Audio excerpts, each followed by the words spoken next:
Hi hello ಎಲ್ಲರಿಗೂ welcome back to my channel.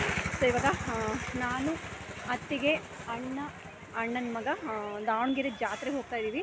ಮೊನ್ನೆ ಹಬ್ಬಕ್ಕೆ ಹೋಗಿರಲಿಲ್ಲ. ಸೊ ಇವಾಗ ಅಣ್ಣ ಜಾತ್ರೆಗೆ ಕರ್ಕೊಂಡು ಹೋಗ್ತಾ ಇದ್ದಾನೆ. ಸಂಜೆ 6 ಗಂಟೆ ಆಗಿದೆ, 5:45 6 ಗಂಟೆ ಆಗಿದೆ. ಇವಾಗ ಜಾತ್ರೆಗೆ ಹೋಗ್ತಾ ಇದ್ದೀವಿ. ನನ್ನ ಮಗಳು ಬರೋದು ಕಾಯ್ತಾ ಇದ್ದೀನಿ. ಅಣ್ಣ ಗಾಡಿ ಇಟ್ಟು ಬರ್ತಾ ಇದ್ದಾರೆ. ಸೊ ಬನ್ನಿ ದಾವಣಗೆರೆ ಜಾತ್ರೆ ಹೇಗಿದೆ ಅಂತ ನೋಡೋಣ. ನೋಡಿ, ಜಾತ್ರೆಗೆ ಆ್ಯಕ್ಚುಲಿ ನನ್ನ ಅಣ್ಣಂಗೆ ನಾನು ಬರೋದಿಲ್ಲ ಅಣ್ಣ, ನಂಗೆ ತುಂಬ ಸುಸ್ತಾಗಿದೆ ಅಂಥೇಳಿ. ಸುಸ್ತು ಏನಕ್ಕೆ ಆಗಿದೆ ಅಂದರೆ ಬೆಳಗ್ಗೆ ನಾನು ತುಂಬ ಬೆಳಗ್ಗೆನೇ ಎದ್ದುಬಿಟ್ಟು ಅಣ್ಣನ ಮನೆಗೆ ಬಣ್ಣ ಹಬ್ಬದ ದಿನ ತುಂಬ ಕೆಲಸ ಮಾಡಿದ್ನಲ್ಲ. ಸೊ ಹಾಗಾಗಿ ನಾನು ಬರಲ್ಲ, ಹೋಗಿ ಬನ್ನಿ ಅಂತ ತುಂಬ ಹೇಳಿದೆ. ಅಣ್ಣ ಇಲ್ಲ ನೀನು ಬರಲೇಬೇಕು, ಜಾತ್ರೆಗೆ ಹೋಗೋಣ ಬಾ ಅಂತ ಹೇಳಿದರು. ಸರಿ, ಅಣ್ಣಂಗೆ ಎಲ್ಲೂ ಬೇಜಾರು ಮಾಡಬಾರ್ದು, ಅಷ್ಟು ಕರಿತಾ ಇದ್ದಾರೆ, ಬೇಡ ಅಂದರೆ ಹೇಗೆ ಅಂತ ಹೇಳಿ ಸ್ವಲ್ಪ ಹೊತ್ತು ಎಲ್ಲ ಕೆಲಸ ಮುಗಿಸ್ಕೊಂಡು ಸ್ವಲ್ಪ ಹೊತ್ತು ರೆಸ್ಟ್ ಮಾಡ್ಕೊಂಡ್ಬಿಟ್ಟು ಬಂದ್ವಿ. ದಾವಣಗೆರೆಗೆ ಬಂದು ಸೀದಾ ಜಾತ್ರೆ ಹತ್ರ ಬಂದ್ವಿ. ಅಣ್ಣನೂ ತುಂಬ ಬಂದಿರಲಿಲ್ಲ ಈ ಕಡೆ. ಸೊ ಗೊತ್ತಿಲ್ಲ, ಆಮೇಲೆ ಆಟೋದಲ್ಲೇ ಹತ್ಕೊಂಡು ಸೀದಾ ಜಾತ್ರೆಗೆ ಬಿಡಿ ಅಂತ ಹೇಳಿದ್ವಿ. ಅಲ್ಲಿ ಬಂದ್ವಿ. ನೀರು ಆ್ಯಕ್ಚುಲಿ ತರೋದು ಮರ್ತೋಗ್ಬಿಟ್ಟಿದ್ವಿ. ಸೊ ಹಾಗಾಗಿ ನೀರು ಕುಡಿಬೇಕು ಅನಿಸ್ತಾ ಇತ್ತು. ಅಣ್ಣ ಏನಂದರು, ನೀರು ಏನಕ್ಕೆ ತೊಗೊಳ್ತೀರಾ, ಜ್ಯೂಸ್ ಕುಡೀರಿ, ಒಂದು ಸ್ವಲ್ಪ ಸಮಾಧಾನ ಆಗುತ್ತೆ ಅಂತ ಹೇಳಿದರು. ಸರಿ ಆಯಿತು ಅಂತೇಳಿ ಮ್ಯಾಂಗೋ ಜ್ಯೂಸ್ ತೊಗೊಂಡಿದ್ರು. ಆ್ಯಕ್ಚುಲಿ ನಾನು ಜಾಸ್ತಿ ಯಾವುದೂ ಕುಡಿಯಲ್ಲ. ಸೊ ಒಂದು ಜೀರಾ ಇಲ್ಲ 7up ಅಷ್ಟು ಕುಡಿತೀನಿ. ಮ್ಯಾಂಗೋ ಜ್ಯೂಸ್ ತುಂಬ ಚೆನ್ನಾಗಿತ್ತು. ಸೊ ನೀರು ಕುಡಿಬೇಕು ಅನಿಸ್ತಾ ಇತ್ತು. ಅದರಲ್ಲಿ ಆ ಜ್ಯೂಸು ಇನ್ನೂ ಕೋಲ್ಡಾಗಿ ತುಂಬ ಚೆನ್ನಾಗಿತ್ತು. ಸೊ ಎಲ್ಲರೂ ನೀರು ಕುಡಿಯೋ ಬದಲು ಜ್ಯೂಸ್ ತೊಗೊಂಡು ಜ್ಯೂಸ್ ಕುಡಿದ್ವಿ. ಇದು ಜಾತ್ರೆ ಆಗಿ ಒಂದು 4-5 ದಿನ ಆಗಿತ್ತು. ಅಣ್ಣ ತುಂಬ ರಶ್ ಇರಲ್ಲ, ಸೊ ಹೋಗಿ ಹಾಗೆ ದರ್ಶನ ಮಾಡ್ಕೊಂಡು ಬಂದುಬಿಡೋಣ, ಜಾಸ್ತಿ ಹೊತ್ತಾಗಲ್ಲ ಬಾ ಅಂತ ಹೇಳಿದ್ದಕ್ಕೆ ಬಂದಿದ್ದೆ.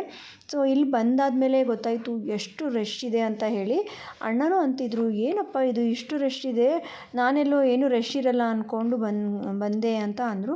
ಸರಿ ಆಯಿತು ಬಂದಿದ್ದೀವಿ ಅಂತ ಹೇಳಿ ನೋಡಿ, ಎಲ್ಲರೂ ಅಲ್ಲಲ್ಲೇ ಜ್ಯೂಸು. ಅಣ್ಣ ಏನಂದರು, ಜ್ಯೂಸ್ ಕುಡಿದ್ಬಿಟ್ಟು ಎಲ್ಲ ಖಾಲಿ ಮಾಡಿಬಿಟ್ಟು ಬಾಟ್ಲಿ ಒಂದು ಸೈಡಿಗೆ ಹಾಕಿಬಿಡೋಣ ಅಂತ ಹೇಳಿ. ಸರಿ ಆಯಿತು ಅಂತ ಹೇಳಿ ಎಲ್ಲರೂ ಸ್ವಲ್ಪ ನಾನಂತರೂ ಅಷ್ಟೊಂದು ಜ್ಯೂಸ್ ಕುಡಿದ್ಬಿಟ್ಟಿದ್ದೀನಿ. ಫಸ್ಟೇ ಸುಸ್ತಾಗ್ತಾ ಇತ್ತು, ನೀರು ಕುಡಿಬೇಕು ಅನಿಸ್ತಾ ಇತ್ತು, ಬರಲ್ಲ ಅಂದ್ಕೊಂಡು ಬಂದಿದ್ದೆ.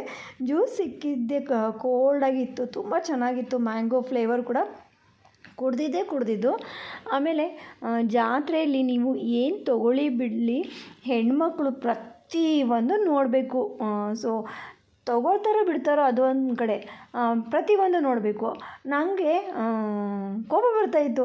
ಅದಕ್ಕೇನು ಮಗಳು ಪ್ರತಿಯೊಂದು ನೋಡ್ತಾಯಿದ್ರು, ಅದು ತೊಗೋತಾ ಇರಲಿಲ್ಲ. ಸೊ ತೊಗೊಳೋದಾದರೆ ನೋಡಿ ಎಲ್ಲ ಶಾಪಿಗೂ ಹೋಗ್ತೀರಾ. ಸೊ ಅಣ್ಣನ ಮಗನೂ ಅಷ್ಟೇ, ಅಮ್ಮ ನೀನು ಎಲ್ಲನೂ ತೊಗೋತೀಯ, ಎಲ್ಲನೂ ನೋಡ್ತೀಯ, ನಡಿಯಮ್ಮ ಸುಮ್ಮನೆ, ಹರಿಹರದಲ್ಲಿ ಜಾತ್ರೆ ಆದಾಗೂ ಅಷ್ಟೇ ತೊಗೋತಾ ಇದ್ದೆ, ಇಲ್ಲೂ ತೊಗೋತೀಯಲ್ಲ ಅಂತ ಹೇಳಿ. ಸೊ ಪ್ರತಿಯೊಂದು ಶಾಪು ನೋಡ್ಕೊಂಡು ಹೋಗ್ತಾಯಿದ್ರು. ಯಪ್ಪ ಮುಂದೆ ಬರ್ತಾ ಎಷ್ಟು ರಶ್ ಇದೆ ನೋಡಿ. ಆವಾಗಲೇ 4-5 ಡೇಸ್ ಆದ್ರೂ ಅಷ್ಟು ರಶ್ಶು. ಫಸ್ಟ್ ಟೈಮ್ ನಾನು ಈ ಥರ ಜಾತ್ರೆಗೆ ಬಂದಿರೋದು ದಾವಣಗೆರೆಗೆ. ತುಂಬ ಚೆನ್ನಾಗಿ ಸ್ಟಾಲೆಲ್ಲ ಹಾಕಿದ್ದಾರೆ, ತುಂಬಾ ಇಷ್ಟ ಆಯಿತು ನನಗೆ. ಹಾಗೆ ಇಲ್ಲಿ ರಂಗೋಲಿ ಹಾಕೋದು ಜರಡಿ ಥರ ಇತ್ತು. ಸೊ ಇಲ್ಲಿ ನಾನು ಪಾದುಕೆಗಳನ್ನು ನೋಡ್ತಾ ಇದ್ದೆ. ಸೊ ಪಾದುಕೆಗಳು ದೇವ್ರ ಮನೆ ಬಾಗಿಲಿಗೆ ಆಗಲಿ, ಮೇನ್ ಡೋರ್ ಬಾಗಿಲಿಗೆ ಆಗಲಿ ನಾನೇ ಬಿಡಿಸ್ತಾ ಇದ್ದೆ. ಸೊ ಸಣ್ಣ ಪಾದುಕೆ ಇದ್ದರೆ ನೋಡು, ತುಂಬ ಚೆನ್ನಾಗಿರುತ್ತೆ ಹಾಕಿದರೆ ಅಂತ ಹೇಳಿ ಹುಡುಕ್ತಾ ಇದ್ವಿ. ಸೊ ಯಾವುದು ಇಷ್ಟ ಆಯಿತೋ ಅದೆಲ್ಲ ಡಿಸೈನ್ ತೊಗೊಂಡು ಹಾಗೆ ಒಂದು ಪಾದುಕೆದು ತೊಗೊಂಡ್ವಿ. ತುಂಬಾ ಖುಷಿ ಆಯ್ತು ನನಗೆ, ಅವರು ಹಾಕಿ ತೋರಿಸಿದ್ದು ತುಂಬ ಚೆನ್ನಾಗಿ ಅನ್ನಿಸ್ತು. ಆಮೇಲೆ ಅದು ತೊಗೊಂಡು ಮುಂದೆ ಬಂದ್ವಿ. ಸೊ ಕಿವಿದು ಅದು ಇದು ತೊಗೊಂಡ್ರು.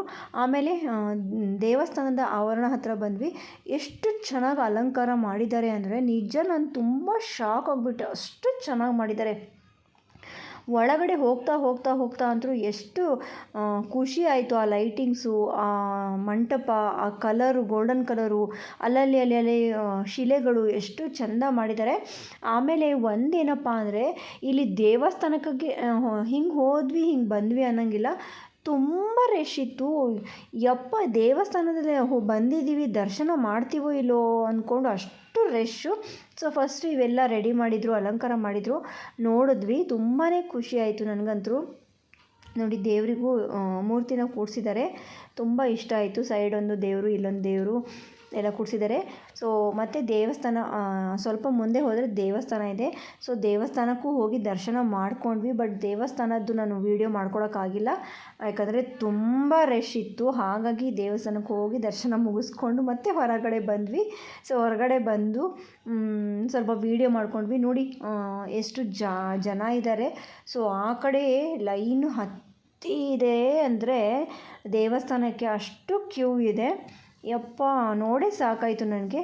ಆಮೇಲೆ ನಾನು ನಮ್ಮ ಅಣ್ಣನ ಮಗ ಅಂತೂ ಸ್ವಲ್ಪ ಪಿಕ್ಸ್ ಕೂಡ ತೊಗೊಂಡ್ವಿ, ಅಲ್ಲಲ್ಲಿ ಫೋಟೋಸ್ ಎಲ್ಲ ತೊಗೊಂಡ್ವಿ. ಯಾರೂ ಬಂದಿಲ್ಲ, ನಾವಿಬ್ಬರು ತೊಗೊಂಡ್ವಿ. ತುಂಬ ಚೆನ್ನಾಗಿದೆ ಡೆಕೋರೇಷನ್ನು, ಬಾರೋ ಅಂತೇಳಿ ಅವನ ಜೊತೆಗೆ ಸ್ವಲ್ಪ ತೆಕ್ಕೊಂಡೆ. ನೋಡಿದ್ರಲ್ಲ ಯಾವ ಥರ ಡೆಕೋರೇಷನ್ ಮಾಡಿದ್ದಾರೆ ಅಂತ ಹೇಳಿ. ಸೊ ನನಗಂತೂ ತುಂಬ ಖುಷಿ ಆಯಿತು ಜಾತ್ರೆಗೆ ಹೋಗಿ. ಅಣ್ಣಂಗೆ ಬರೋಂಗಿಲ್ಲ ಅಂತ ಹೇಳೂ ಆಮೇಲೆ ಒಂದು ಕಡೆ ಖುಷಿ ಆಯಿತು. ನೋಡಿದ್ರಲ್ಲ ಎಷ್ಟೊಂದು ರಶ್ ಇದೆ ಜಾತ್ರೆಗೆ, ದೇವಸ್ಥಾನಕ್ಕೆ ದರ್ಶನಕ್ಕೆ. ಸೊ ಈ ರಶಲ್ಲಿ ನಮ್ಮದು ದರ್ಶನ ಮುಗಿಸ್ಕೊಂಡು ಹೊರಗಡೆ ಬಂದ್ವಿ. ಇವಾಗ ಊರಿಗೆ ಹೋಗ್ತೀವಿ. ಸೊ ಖಂಡಿತ ನಿಮಗೆಲ್ಲ ಈ ವಿಡಿಯೋ ಇಷ್ಟ ಆಗಿದೆ ಅಂದ್ಕೊಳ್ತೀನಿ ಫ್ರೆಂಡ್ಸ್. ಇಷ್ಟ ಆದರೆ ಗೊತ್ತಿದೆಯಲ್ಲ, ಲೈಕ್ ಮಾಡಿ, ಶೇರ್ ಮಾಡಿ, ಸಬ್ಸ್ಕ್ರೈಬ್ ಮಾಡೋದನ್ನು ಮರಿಬೇಡಿ. ತಪ್ಪದೆ ಬೆಲ್ಲೈಕನ್ನ ಪ್ರೆಸ್ ಮಾಡಿ. ಸೊ ಓಕೆ, ಬಾಯ್ ಬಾಯ್ ಫ್ರೆಂಡ್ಸ್, ಟೇಕ್ ಕೇರ್.